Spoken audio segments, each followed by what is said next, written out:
కీర్తన 27:8 నా సన్నిధి వెతుకుడని నువ్వు సెలవుగా ప్రభా, నీ సన్నిధి వెతుకునని నా హృదయం నీతో అంటుంది అంటాడు. మోషే కూడా నిర్గమకాండము 33:14-15 ప్రభా, నీ సన్నిధి లేనితే నేను వెళ్ళను అంటాడు. ప్రభు ఏమంటాడు? నా సన్నిధి నీకు తోడుగా వస్తుంది.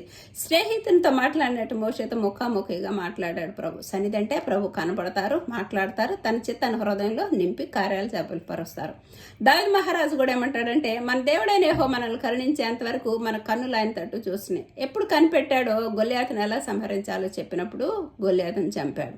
కాబట్టి మనము కూడా ఉదయకాల సమయంలో లేచి మన బలాలు బలహీనతలు లేకపోతే మన నిరోసాన్ని స్పృహలు అన్నీ విడిచిపెట్టి ప్రభు సన్నిధిలో కనిపెట్టి ప్రభు ఎదురుగా ఉన్నారని, వెలుగుతో ఉంటారని, మనతో మాట్లాడమని మనం కూడా కనిపెట్టినప్పుడు మన హృదయంలో ఉన్న పరిశుద్ధాత్మ దేవుడు ఆత్మ వెలిగించినప్పుడు మన నేత్రాలు తెరుస్తారు, హృదయాన్ని తెరుస్తారు. ప్రభు స్వరం వింటాము, ప్రభు దర్శనమే కనిపిస్తుంది, మన చిత్తానికి బయలుపరుస్తారు.